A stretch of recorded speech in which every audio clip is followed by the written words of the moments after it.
She had always been told that humans ate the hearts of their enemies, but as Illyra knelt bleeding beneath the twilight sky, she wondered if they might also collect tears.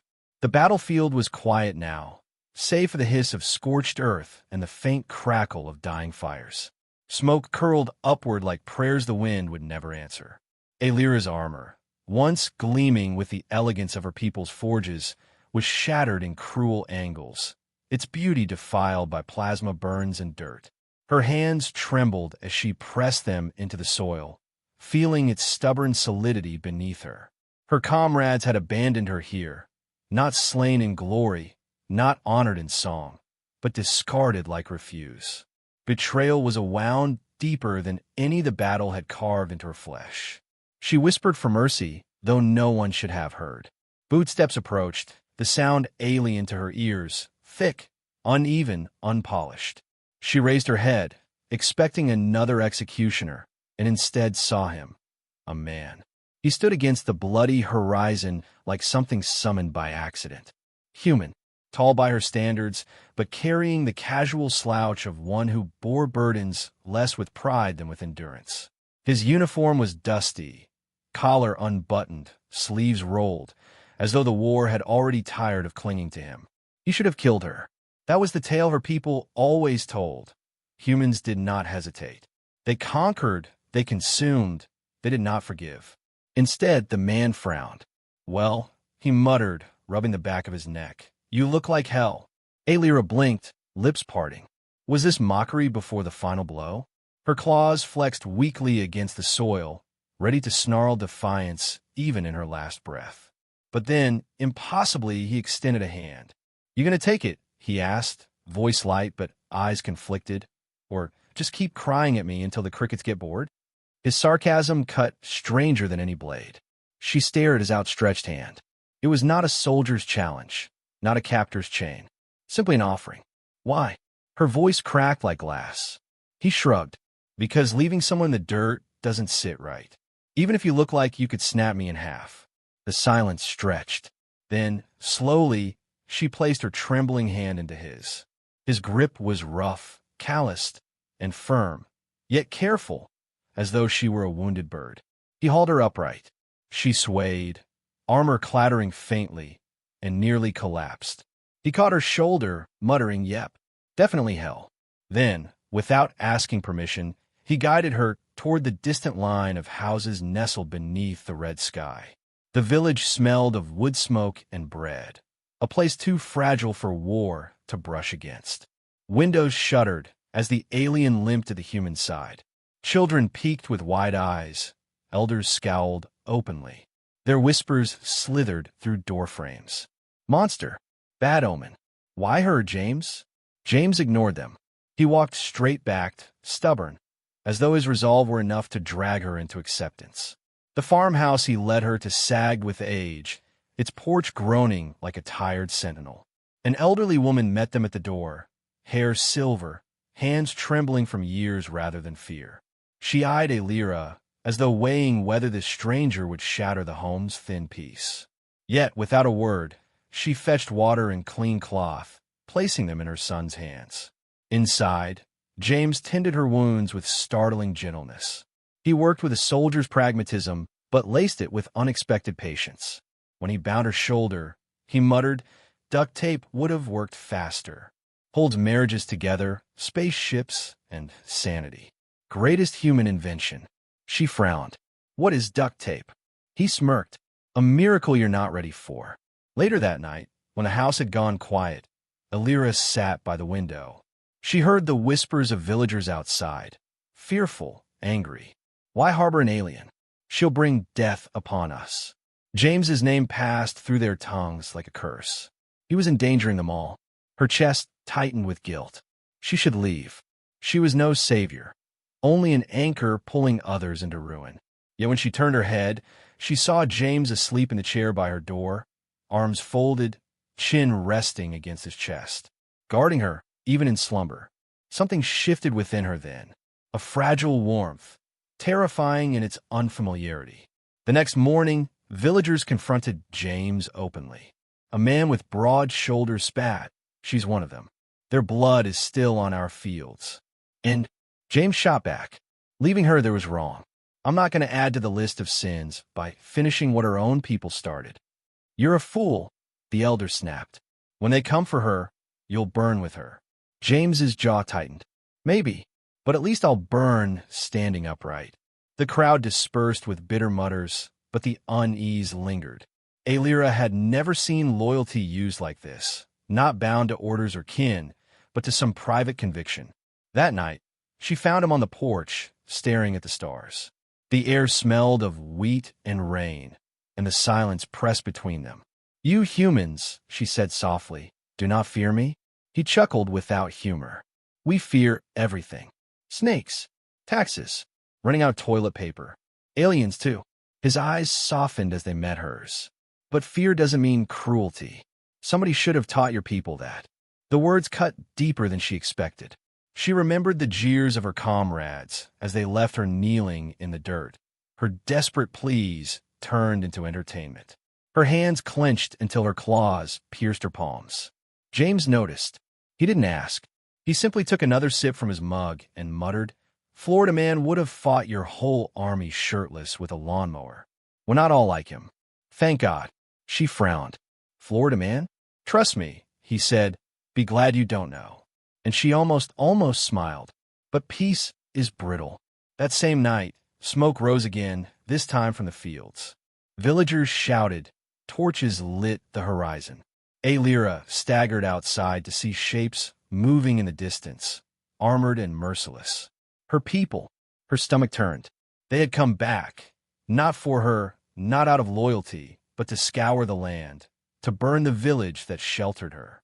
Her betrayal, in their eyes, was unforgivable. James grabbed a rifle from the porch, his face pale but resolved. He pressed it into her hands. Can you fight? Her claws curled around the weapon. She met his gaze, her voice low and fierce. I was born to fight. And in that moment, as fire licked the sky and betrayal roared closer, she knew her choice had already been made. Not her people, not her past, but this stubborn, absurd, reckless human who had offered her mercy when no one else had. So remember this, reader. When you stand at the edge of despair, it may not be strength or glory that saves you.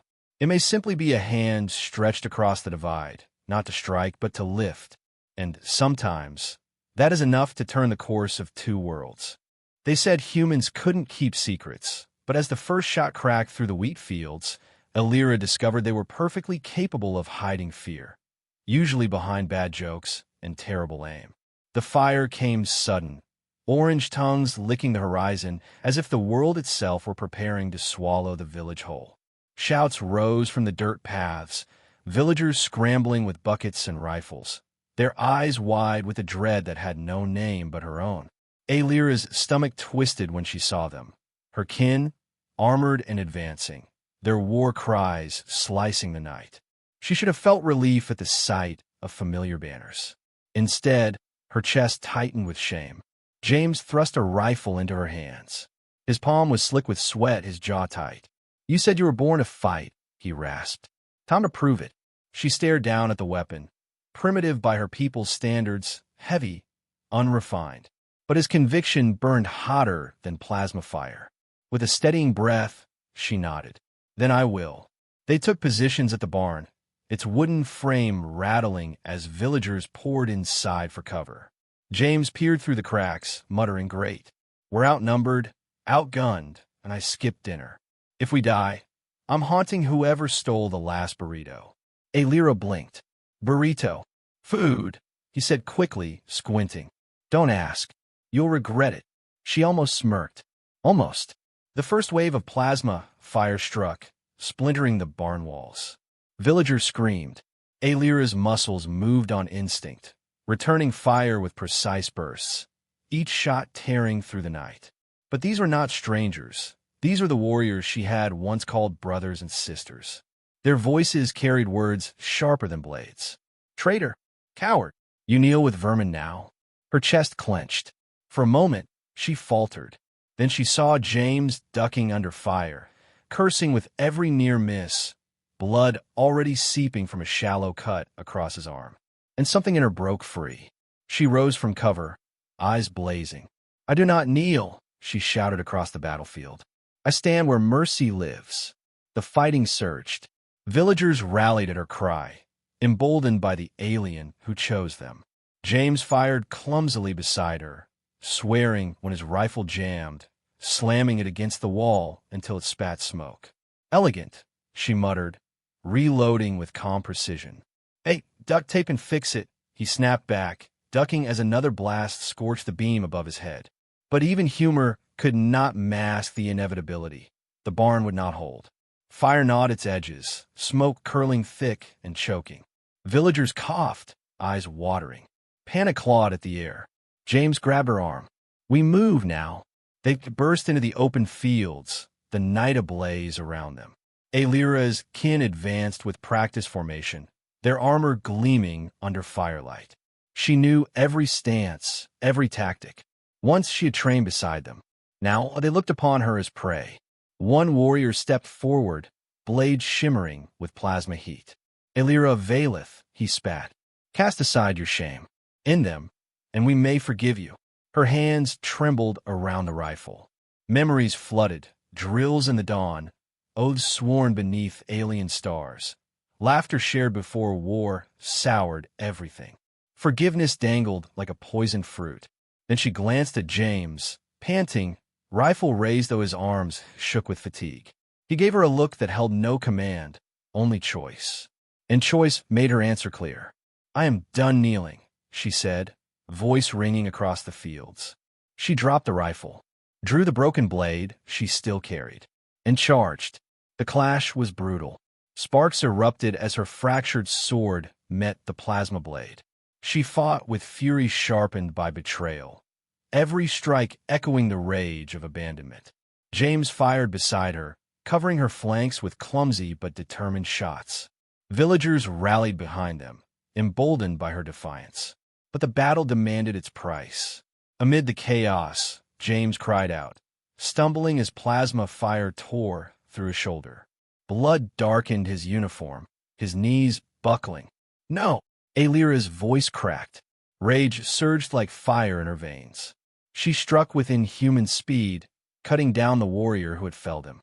She dropped to James's side, pressing her hand against his wound, her luminous eyes burning. "You will not fall," she whispered, though the truth was clear. Humans were fragile things, and even their defiance could bleed out into the soil. The battle raged on, but Alira rose again, fury making her unstoppable. She fought not for vengeance, not for her people, but for this stubborn human who had offered her mercy. Each strike drove her former kin back, until finally their leader shouted retreat. Smoke clung to the fields as they withdrew, their voices filled with venom. "You are nothing now," one spat as they vanished into the night. Alira stood shaking, blade dripping, heart racing. Her chest heaved with every breath. Nothing. That word should have hollowed her. But when she turned, saw James still breathing, pale, trembling, but alive, the word lost its weight. She dropped beside him, cradling his head in her hands. His lips curled into a faint, stubborn grin. "You fight like hell," he rasped. "Remind me never to piss you off." Her eyes stung. "You should not speak." "Yeah, well," he coughed. Florida man would have said worse. Even bloodied and broken, he managed to make her almost laugh. Almost. The villagers emerged slowly from hiding, faces pale, clothes singed. They looked at her differently now, not with hatred, not quite with trust, but with something in between. Gratitude, perhaps, or awe. James's mother stepped forward, tears streaking her wrinkled face. She placed her frail hand on Alira's arm and whispered, "Thank you." 2 words. Simple, fragile, but heavier than the heaviest blade. Alira bowed her head, feeling the burn of shame and pride twisted into one. She was no longer of her people, yet neither fully of his. She existed in a fracture, a liminal space carved by betrayal and mercy. That night, as James drifted into fitful sleep, bandaged but alive, she sat beside him, watching the embers of the battlefield fade into the horizon. Her claws curled into the earth, grounding her in this strange, stubborn place. She had chosen, and in that choice, she had found something unyielding. Not glory, not honor, something far rarer. So listen well, reader. When fire consumes your world and betrayal leaves you hollow, do not cling to the voices that name you nothing. Instead, look for the hand that stays when all others turn away. For in that hand lies a mercy fiercer than any sword. They said humans couldn't survive without coffee, but as dawn bled across the charred fields, Illyria realized James was surviving just fine on spite and stubbornness, and maybe the faint threat of bleeding out before breakfast. The barn still smoldered, its skeletal beams clawing at the sky. Villagers moved like ghosts among the wreckage, gathering bodies, stamping out embers, speaking in hushed voices that clung with suspicion. The battle was over, but the air smelled of fear, ash, and the faint tang of betrayal that refused to burn away. Illyria sat in the dirt beside James, who leaned against a scorched post, his shoulder wrapped in bandages that already seeped crimson. His face was pale, lips dry, but his eyes carried that same maddening spark she had come to recognize, defiance masquerading as humor. "You should rest," she murmured. He smirked faintly. "Rest is for the dead." In reality, TV contestants. She tilted her head. Reality, TV. James grimaced. A form of human torture. You trap desperate people on an island, starve them, film the chaos, and then broadcast it for entertainment. Her brows furrowed. That is war. Exactly, he said, chuckling hoarsely. Except nobody dies. Usually. Illyria almost smiled. Almost. But her gaze drifted to the villagers, who stared back with a mix of awe and unease. They whispered her name like a curse, even after she had bled for them. She was still other, still dangerous, still alien. James noticed the tension and muttered, "They'll come around." Humans are slow learners. Except when it comes to cats. We still don't know if they own us or we own them. Cats, she asked. Small predators. Domesticated allegedly. They judge you constantly and demand worship. He winced, adjusting his bandage. Honestly, you'd fit right in. This time, her smile broke through. Brief. Fragile. Real. The fragile quiet did not last. By evening, the village elder convened a gathering in the square. The fires were doused, but torches lit the circle, casting sharp shadows across suspicious faces. Illyria stood with James at the edge, her armor still scorched, her blades strapped to her back. She felt every eye on her like the sting of a blade pressed against skin. She brought them here, one farmer spat. Her people attacked because of her, and she fought them off. James countered, voice raw but strong. Or did you miss that part while hiding under your floorboards? A murmur spread through the crowd. The elder raised a hand. This village has survived because we do not take sides. By sheltering her, we have drawn war to our doorstep. Illyria's claws dug into her palms. She wanted to shout, to swear she had chosen them, not her people. But the words died in her throat. She could not force trust where it was not wanted. James stepped forward, wobbling slightly, but refusing to yield. She saved you. All of you. She bled for this village while half of you clutched pitchforks and prayed someone else would do the dirty work. His voice cracked with exhaustion, but rang clear. If you can't see that, then maybe you don't deserve her. The crowd shifted uncomfortably. Some avoided her gaze. Others glared harder. But the elder only said, "Time will decide if your mercy damns us." And with that, the gathering dissolved. Later, back at the farmhouse, Illyria sat silently by the window, watching fireflies flicker like wandering souls. James groaned into his chair, half asleep, but noticed her stillness. "They'll come around," he muttered again. "You believe this?" "I have to," he said, eyes closing. "Otherwise, what's the point?" The words lodged in her chest like a splinter. He was fragile, foolish, reckless, and yet his stubborn hope carried weight stronger than iron. Days passed. She mended fences with his mother, fed chickens that eyed her with suspicious clucks, listened to James rant about the mysteries of microwaves. Slowly, the village shifted. Whispers dulled. A child dared to wave at her from a doorway. An old woman left bread on the porch. Gratitude bloomed awkwardly, hesitantly, but it bloomed. Still, unease lingered in her own heart. She had lost her people. She had gained something else, something softer, stranger. But could it last? The answer came sooner than she wished. Scouts returned with news. Her people were regrouping, preparing another strike. Larger, stronger. The village would not survive. That night, under the golden wash of sunset, she found James on the porch, his bandaged shoulder propped against the rail. His face was weary, but lit with that same infuriating grin. "They'll come again," she said quietly. "Yeah," he answered. "That's what enemies do. They don't like losing." "You should leave," she urged. "Take your mother. Go somewhere safe." He snorted. "Safe? There's no such thing. Not in this world. Besides," he glanced at her, smirk tugging his lips. "Florida man would stay." She rolled her eyes, though her chest ached. "You are infuriating. And you're welcome." They sat together in silence, the field swaying with night wind. For the first time since her exile, she felt less like a weapon, more like something human. The attack never came. Not that night, not the next. Perhaps her kin had decided she was not worth the cost. Perhaps they planned something darker. The uncertainty gnawed, but the reprieve allowed wounds to heal, his and hers alike. Weeks later, when the elder asked her to speak before the villagers, her throat tightened. She had faced battle, betrayal, abandonment. But the eyes of these fragile creatures unsettled her more than any blade. Still, she rose. Her voice shook at first, then steadied. "I was abandoned," she told them, "cast aside as worthless. But here, I found something stronger than any army. Not conquest, not victory, mercy." The words hung in the air. The villagers listened. Some still glared, but others lowered their heads, shame softening suspicion. In that silence, possibility took root.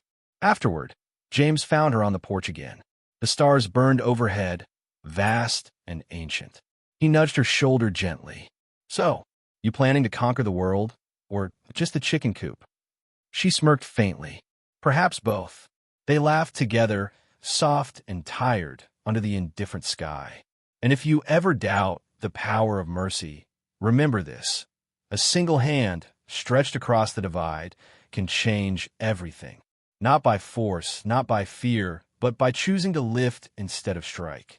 In that choice, two strangers became something more, and perhaps so can you.